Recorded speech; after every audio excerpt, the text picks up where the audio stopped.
break. And straight up, let's just go straight to the concluded group stage in the Afcon. And before I go there, there are a lot of talking points I would like to shed more light on, and let's just see what should have been done better in that area. But before we go into that stage, I'd like to talk about the group that qualified, and the teams that went in. In Group A, Cameroon did well. They topped the group with 7 points, and Burkina Faso also had 4 points as a runner up, and Cape Verde also had 4 points, which they qualified with the best loser, and Ethiopia had to go with 1 point.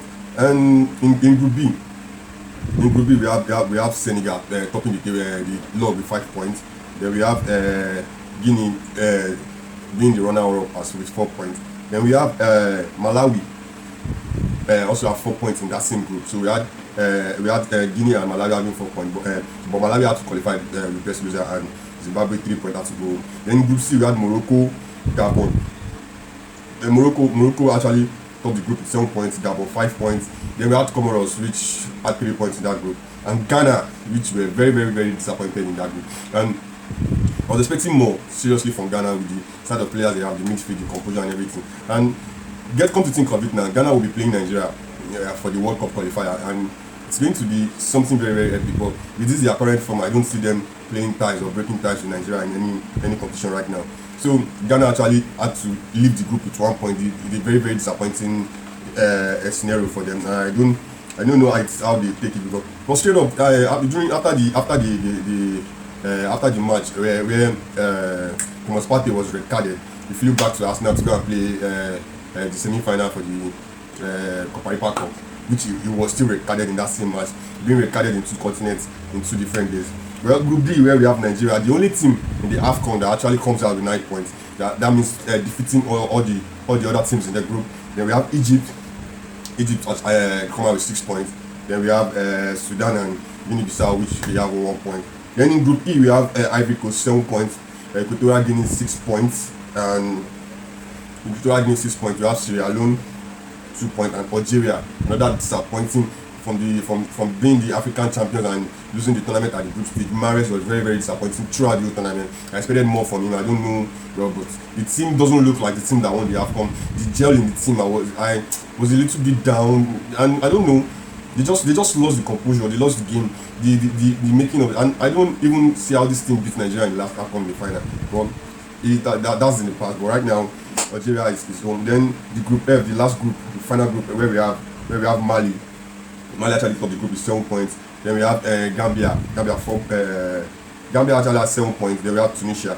Tunisia also qualified the group with best loser. Also qualified the group with best loser. And we have Mauritania with no points. So from this particular grouping now, there are a lot of talking points where I will stress. Like, let's just a lot of talking points I will stress. The one that happened in the group stage where I want to especially talk about the Tunisia Mali referee that had to stop the game in the 85th minute, and at the long run, I think they actually had to settle the issue, come back to the field and still play, and still has to stop the game at 89 minutes. I don't come, guys. What do you think about that one? Because for me, I feel that's not professional enough, and that's really, really, really bad for Afcon, because that would have there's a way Afcon should have been looking, because this is why some coaches like Club we actually call this competition a small competition, where we have this kind of error. And for the fact that this particular referee is one of the major referees, one of the big referee in Africa that actually represented the UEFA, that has actually blew or managed a UEFA match. He should have done better. So, but I feel there's more to it, because I don't really know why, but I feel there's more to it. Though he come out like he was not really okay and he doesn't want to embarrass himself on the field, so he had to end the match at that time.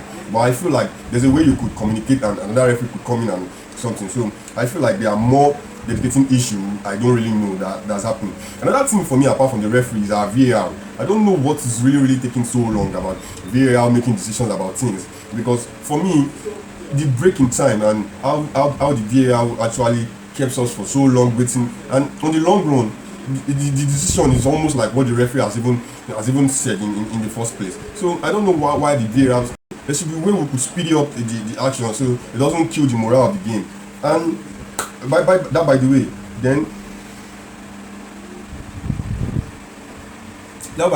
then Nigeria will be playing Tunisia today, and let's just reflect on the Nigerian performance in the three games. Nigeria against Egypt was one of the best performances I've not seen Nigeria played in years. Nigeria actually dominated the game, even when the statistics is showing us another wrong thing. But we actually see that we know Nigeria did very, very well. But one thing I'm really concerned about this our Nigerian team is that I think they are too wasteful, and their delivery at the end result is poor, which we need to really work on, because if we really want to win the Afcon, I think your production as an end result really matters, because you can do the whole playing, controlling the midfield when you have Ndidi and Aribo in the midfield, okay, and Akon and Umuero at the back, and Olaina and Sanusi being composed. But when the end result is not good, a little mistake might even make you pay for your costly production. So I felt Nigeria need to be clinical more, because with this now in our second match, because I felt Nigeria should have scored so many goals,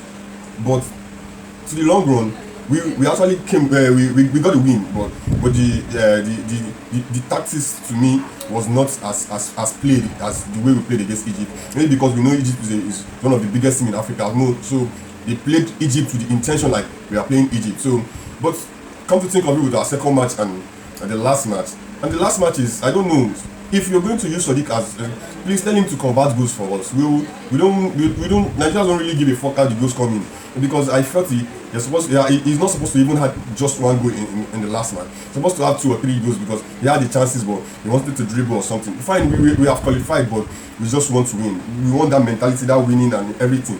But that, by the way, before I discuss Nigeria's this match, let's talk about this Afcon group stage, where we had a lot of teams playing 1-0. Out of the first 20 match, the 11th match of the first game or the first period of the tournament, most of the teams play 1-0. Some were even decided by penalty. I don't know why African football at some point we had that goal scoring mentality. Though the goal started coming when the game proceeded, or maybe when the player settled into the competition. But at first, I was having this freak about this 1-0 thing, or 1-0 thing. But with that, it's a no-brainer, but let me just do that out of the way. And one thing, let me just go straight to Ghana. I am really disappointed about Ghana, but I felt like there's this nonchalant attitude, mentality in that team, and which really affected them playing in the Afcon. Because I listened to one Ayun press conference as the captain of Ghana, where he had to call Gabon a small team, because you believing in a team shows the level of how you want to even play them. So I felt like he didn't show enough respect to them, because it was like Gabon was a small team for them to play or something. And at the long run, Gabon was even more better in the competition than Ghana. But you know how things be, and in this situation, I felt like they put themselves in this position because they didn't respect a lot of teams, and it comes out like what they were not expecting had to happen. For me, you have to respect teams. You have to respect teams for you to even play them the way you're supposed to play them.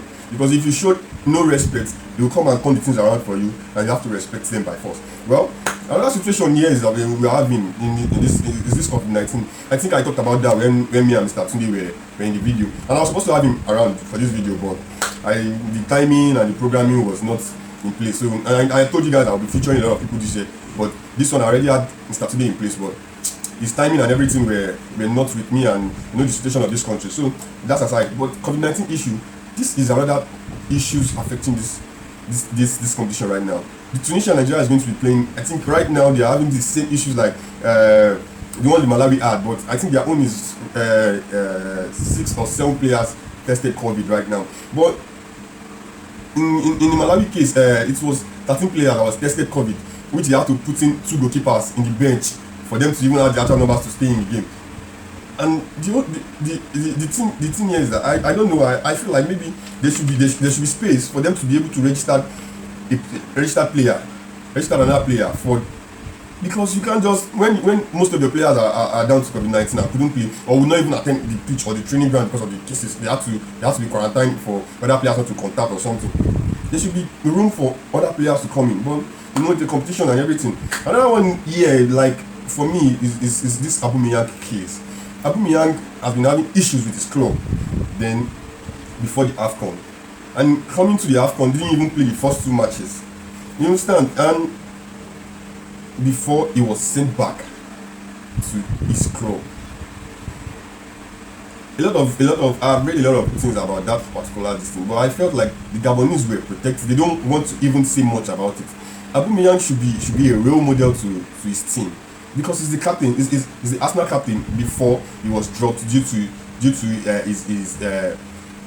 his behavior, and I felt he repeated the same thing he did in Arsenal in Gabon. Yeah, with Gabon, where he had to go and party, where the team has a match, and he even had to go with come out with a girl or something, blah blah blah. And the team find out, and they were like, he was supposed to be the captain, he was supposed to be the motivator, he was supposed to be the leader, and he should be leading by example, not coming and showing the rest of the squad like he can do whatever he wants. So, and it's not really about the COVID-19 cases or something. There's other things behind the scene that they didn't really want to say. But Aubameyang for me I think at this point of his career, he shouldn't be.